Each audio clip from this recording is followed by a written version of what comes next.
everyone, welcome to iWizard, your magical portal to science fiction, fantasy, and horror book reviews. So gather around the blue light for my review of Sheri Tepper's A Plague of Angels. Stay tuned. The wall between civilized and natural man is a flimsy one. Natural is born in our bones. Civilization is received from our parents and passed on to our children as a gift. If we don't have it to give, our children don't get it. They were not things of this time at all. They were utterly foreign to this age, creatures of an almost forgotten era, found in a vast and ancient cavern far underground, laid up like cordwood, as they had been stored long ago against some unimaginable future need. The witch's father had found them. They had been his. Now they were hers. As vocabulary is reduced, so are the number of feelings you can express, the number of events you can describe, the number of things you can identify. Not only understanding is limited, but also experience. Man grows by language. Whenever he limits language, he retrogresses. Could have been almost anything. The climate heating up, or an ice age coming, chemicals getting in the oceans that killed the coral, killed the fish, too much ultraviolet getting through the atmosphere, burning everybody, or it might have been one group fighting another. Who knows? I do know men went to the stars just in time, for if they hadn't gone then, there'd have been nothing left of Earth at all.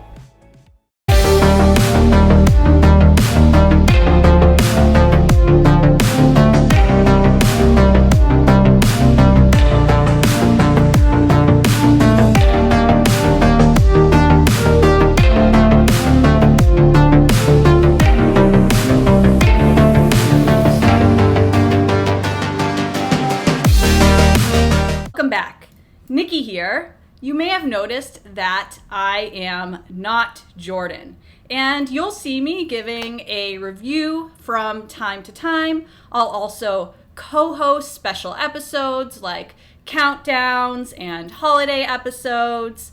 So a little bit about myself. I teach college level science, and I am married to Jordan. Also, we have just finished writing our first draft of a fantasy novel together, so I have a little bit of insight from the writer's perspective along with him. And while he teaches sci-fi and fantasy literature, I have been reading it for longer, but he is admittedly catching up to me on books now. Enough about me. Let's shift gears to the reason why we're all here, to discuss Sheri Tepper's Plague of Angels. And maybe you've never heard of it before. I hadn't actually heard of it before.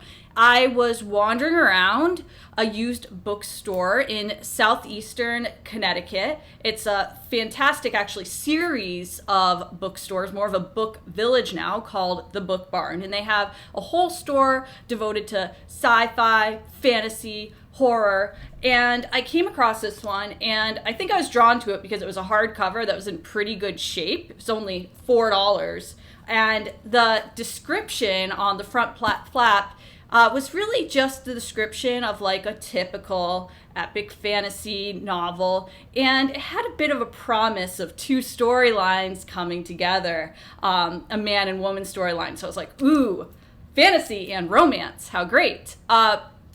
So that's really why I bought it and picked it up. And actually, this is my second time reading it now, all right? And so I have quite a bit to say about this book. And first off, I think this is very poorly marketed. This is not your classic epic fantasy. It's not at all what you would expect. If you look on the cover here, you see a dragon. There's like a dragon might appear like once in the whole book, but it's not a big deal. If it were up to me, I'd put a griffin up there. The griffin is far more important. I mean, it's never judge a book by its cover, right? But we all do it. But even the inside flap, I feel like, did not get the description quite right. Well, it wasn't false in any way. It was a little misleading because this is, once again, not a classic fantasy book. I would more call this a work of science fiction. And if you know anything about Sheri Tepper, she does typically write science fiction. She has won a Locus Award for Beauty, which was published in 1991. She was also nominated for a Hugo Award for the same work. The second book in this Plague of Angels series, this is actually a trilogy.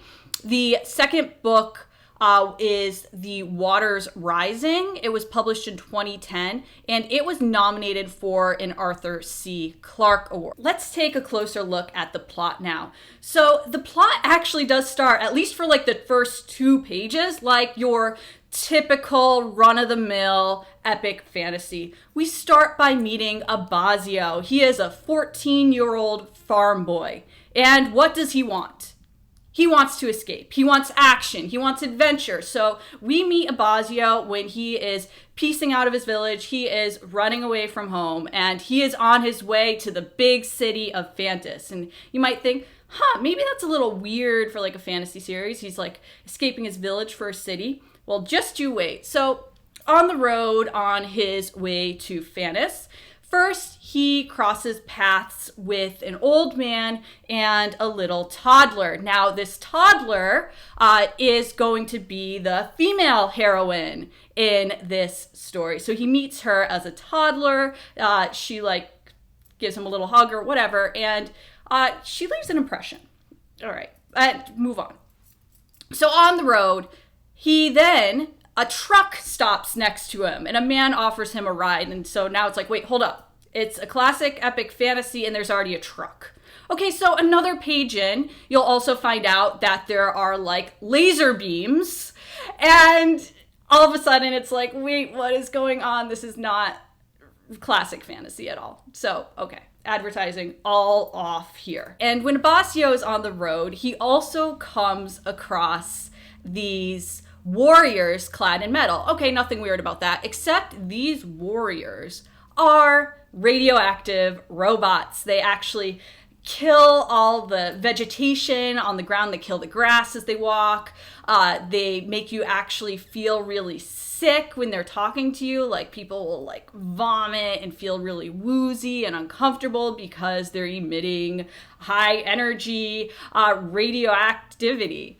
Let's back up a little bit. Let's zoom out and take a look at the setting.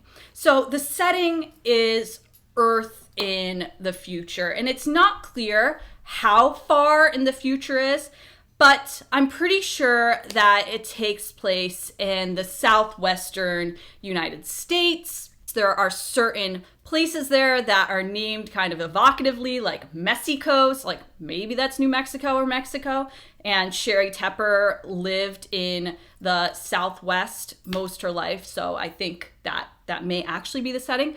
But let's try to ID how far into the future this is. So to give you a sense, there's one nuclear fusion power plant that is remaining. So for some perspective, the type of nuclear power plants that we have today are nuclear fission plants. Fission is the splitting of heavier atoms like uranium.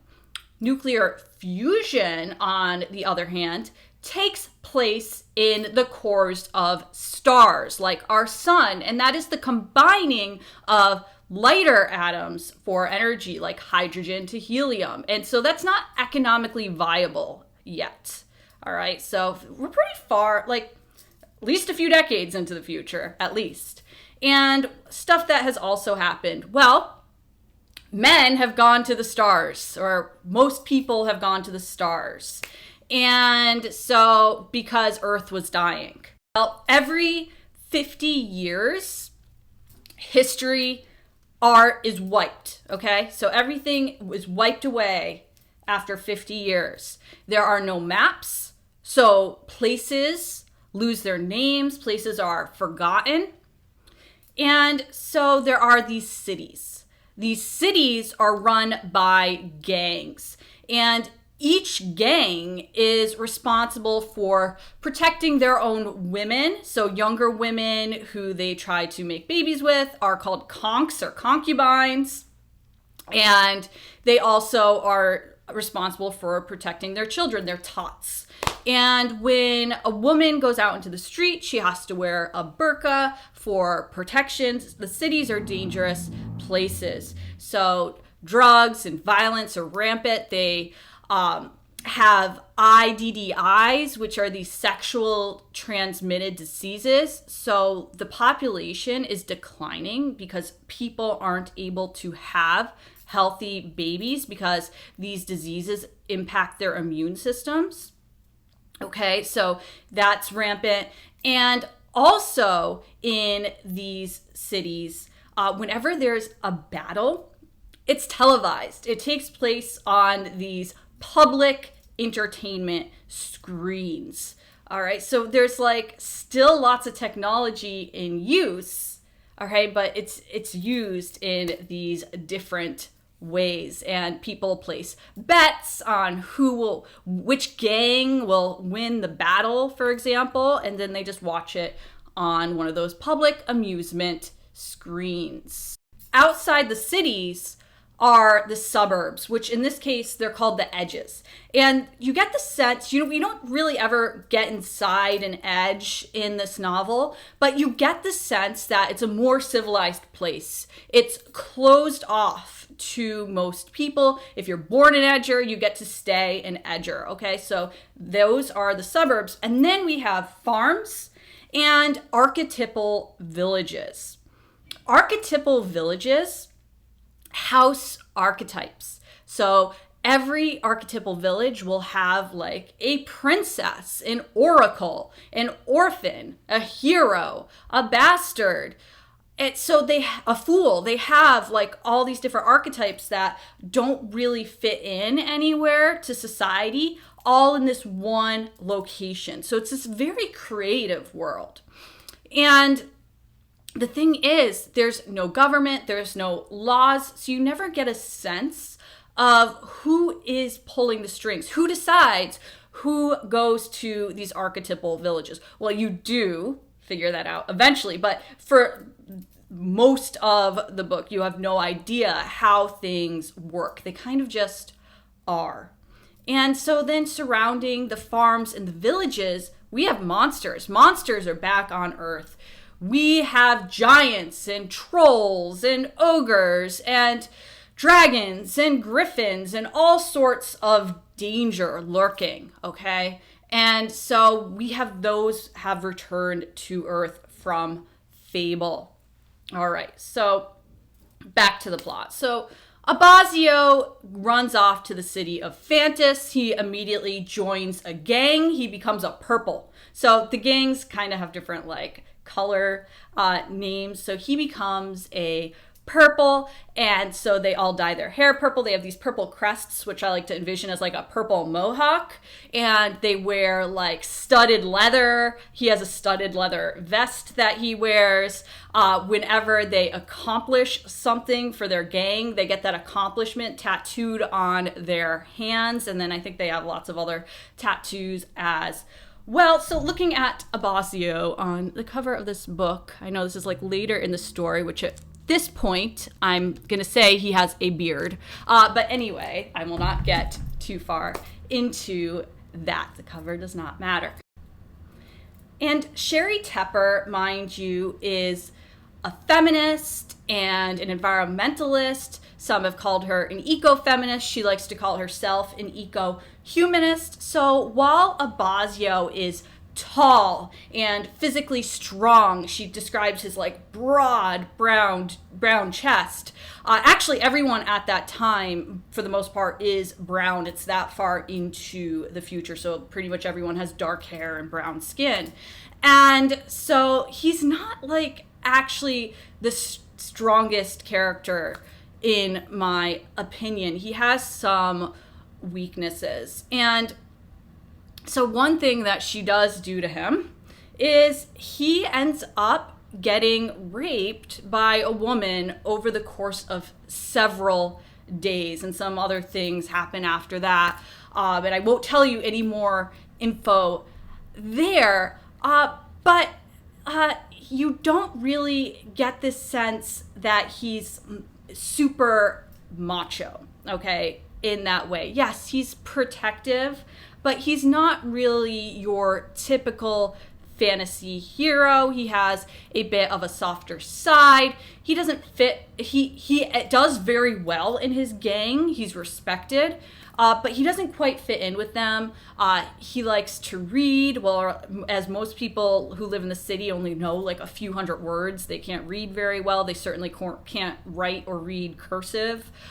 So he likes to read. He doesn't get into a lot of trouble because people die very young there from either these IDDIs, these sexually transmitted diseases, or violence. So he tries to stay out of trouble as much as possible, but you do get to hear a little bit that he has been in some battles. When he first moves to the city, he loses his virginity right away, but then that's kind of, he doesn't really go for women much after that because he experiences how scary an IDDI is, because he sees people die from these diseases. So he tries to stay clean, so he doesn't do drugs, and he doesn't like whore around at all, which is atypical to the city culture in this book. All right, so now let's flip to our other main character here.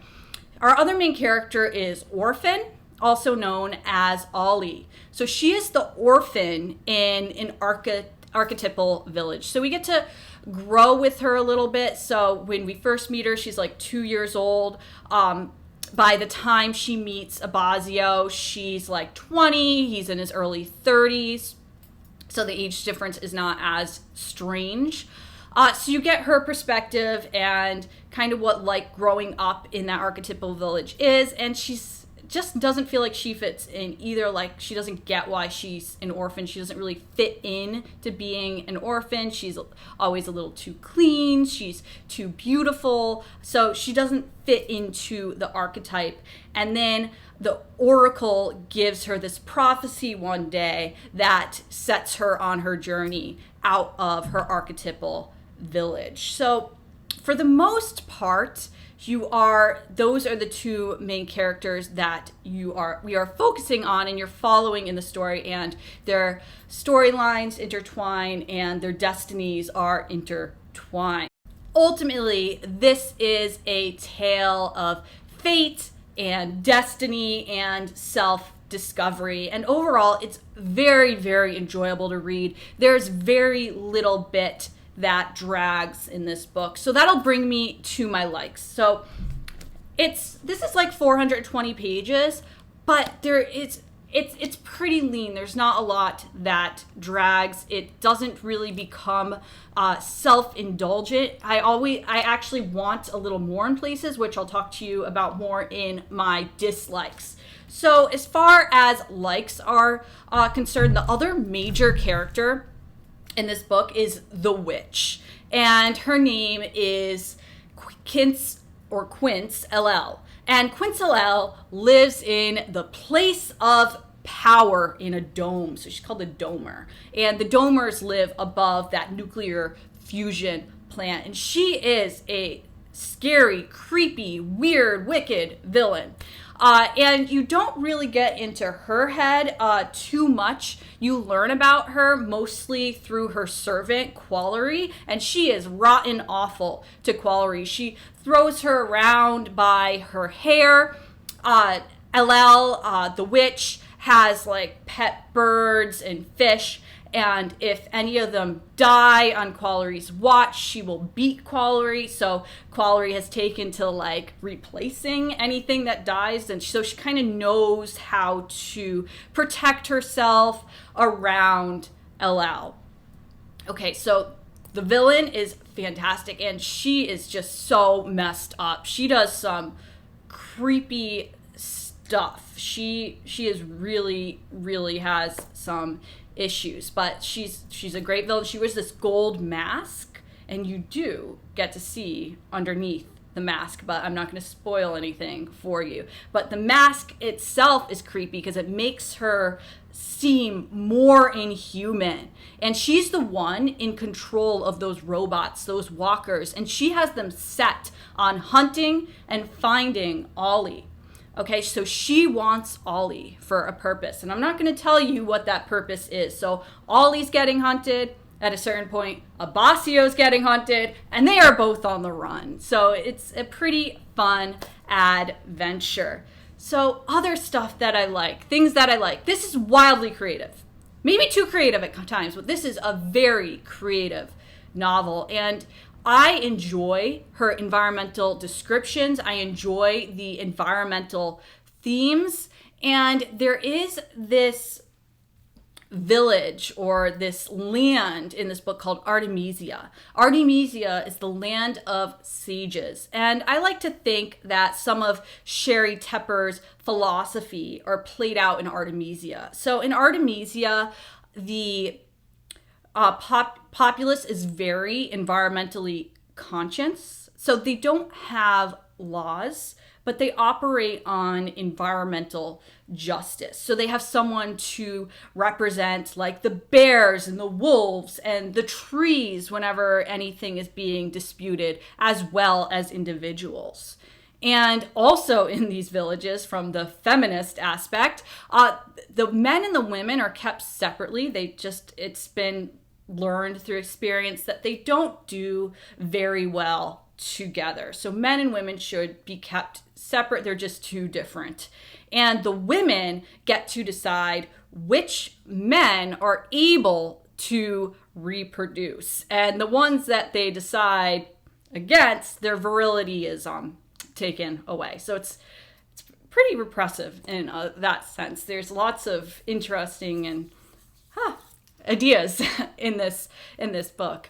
And so I also really enjoy her existential musings throughout, and she generates this puzzle that just fits together in a deeply satisfying way. Like every part is important and it does fit together. Just it fits, it's satisfying. And near the end, there is a battle that breaks out, and I actually really like the approach she took to the battle. So if you're someone who likes lots of action sequences, this is definitely not the book for you. But what she does for the battle scene is she has these different storylines and groups that she dips into really quickly throughout the battle, and it's really she gives you this full picture of what is unfolding really efficiently. So I enjoyed that, because sometimes my eyes start to glaze over when you get to he used his right arm to swing the sword, and like it's just kind of too much sometimes. So she does that, I think, really well, the way that is orchestrated. All right, that brings me to my dislikes. So this book does seem from the start to be third person limited, in that you get Abassio's perspective, then you get Orphan or Ollie's perspective, you get Quallery's perspective where you learn about the witch, then all of a sudden you're getting like everyone's perspective. And so she jumps around to lots of different characters, but it's very quick sometimes. And one thing that I found a little jarring is when the Ollie and Abassio storylines come together. He'll be thinking something after he says something and you know what he's thinking. She'll say something the next line and you know what she's thinking. And so while there is dramatic irony and like the characters don't know what each other are thinking, I just feel like I would just rather be in one person's head through this and not bouncing back and forth. Like, give me a section that's completely Abassio. Give me a section that's completely Ollie. That is fine. Leave it a little mysterious. Maybe she can think back to it. That's just my preference. And then also, you get some of these characters in the Place of Power. The Place of Power has like these 4 ruling families under the dome. And some of them I find very much not memorable. And so when you get their perspective, those are the parts where I'm like, I don't care that much. And I also am not too sure who this person is. And so that also brings me to another dislike, is I really wish that she did some more character descriptions. Like, she'll tell you how like the two main characters look like right at the beginning, and then basically she doesn't really mention it again much. But then like with these minor characters, you just kind of forget about them. They kind of just are amorphous at times. And as someone who's very visual and likes to see exactly what's going on when I'm reading, I would just appreciate a little bit more of that. And so as someone who doesn't love like super intricate battle scenes and stuff like that, I do like some action. And there is action that happens in this book, but you don't experience a lot of it in real time. So like one thing I would have really liked to see expanded on is she has these public amusement screens with these battles. I would like to see Abazio participating in one of those battles, just in a little more detail, okay? Just to see how he is in action earlier on. But I think she was kind of trying to stay away from that kind of like macho typical perception of a male lead. Oh, and there was one more thing that was a little weird near the end of the book.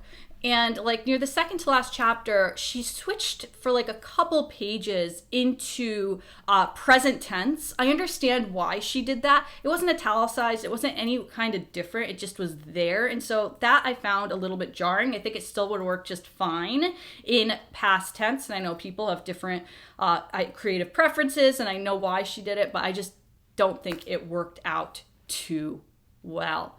All right, now that brings me to my ratings for the novel. So, as I've mentioned throughout, this is a fantastic story. So if you were just going to go from beginning to end, like telling someone everything that happened and all these details, it is a deeply satisfying, fantastic story. I give it a 9.5. And it's so satisfying even that I actually, this is a trilogy. I've read this book twice now, and I have never wanted to go on and read the second one. I just don't feel inclined to. And that brings me actually to my second rating here, characters. Characters I gave a 7.5 because while you do get inside the characters a little bit, I don't want to like follow any of them onward into a future novel, which is why I don't feel so inclined to read the second one. Maybe you'll feel differently, and I'm not going to say who moves on and who doesn't move on. I'm not going to give any hints, no spoilers here, but I think that's because the story is bigger than the characters, and if you read it all the way through, you will truly understand that. The characters are cogs. They serve a much greater purpose. And that's how everything does fit together really beautifully. Once you realize that they do serve a greater philosophical purpose to the story. Next up is prose. I rated prose with an 8.5. I thought that the prose was clean and at times deep and beautiful throughout, but she's very sparing with that. And I'm a bit of a romantic, so I find myself, oh, that's a lovely nature description. Can I have just a little more? She like does them wonderfully and beautifully. And I guess that's just good writing, right? But I wanted a little more of that. Originality, I gave a 9. This novel is so far ahead of its time. I really do. I think that if this was published again now, I think this is out of print is the problem. So if it was published again today, I think it would actually perform much better with the different themes that she has throughout. But the thing is, maybe it's a little too original, right? You have a spaceship, and you have like a talking bear and a talking coyote and a griffin and trolls and giants and all these like fantasy elements colliding with science fiction elements. So at times, maybe it feels like a little lost, like there's so much going on. Like you have a little Fahrenheit 451 going on in there with the book burning and the destroying of history and art every 50 years. There's no maps. Like you get all these different things going on with the public entertainment screens that screams like dystopia. So maybe it is too original. And then world building. World building, I rated an 8 because once again, it left me wanting more. She gave you so much in like this book, like she does. She includes so much detail, but sometimes things are just kind of mentioned really quickly. Like the walkers are called myrmidons, and like you only hear that once. Like there are these things that are kind of just thrown in there, which I think could have been fleshed out a little more, and I would have enjoyed having the characters experience some of these things a little bit more, and I would have also appreciated staying more in Ollie and Abassio's head and not jumping around so much to what all these other characters that you really didn't know or care to so much about what they were thinking. So overall, this gets an 8.5. So that is a solid B. I mean, I've read this twice. Like so it is worth a read. And at least the first installment in the trilogy. I can't tell you anything about the rest of the trilogy. Maybe I will read it at some point. But this story actually really does resonate with you. But it's important to know what you're getting into. This is not a classic epic fantasy. It has lots of sci-fi elements. So thank you so much for tuning in. And so this is one of the vintage books that we have cracked from the publishing vault, so to speak. So if you have other ideas of books that are not so well known anymore today that you won't find on the shelves of Barnes & Noble, leave it in the comments and maybe we'll explore it together in the future. Until next time, bye.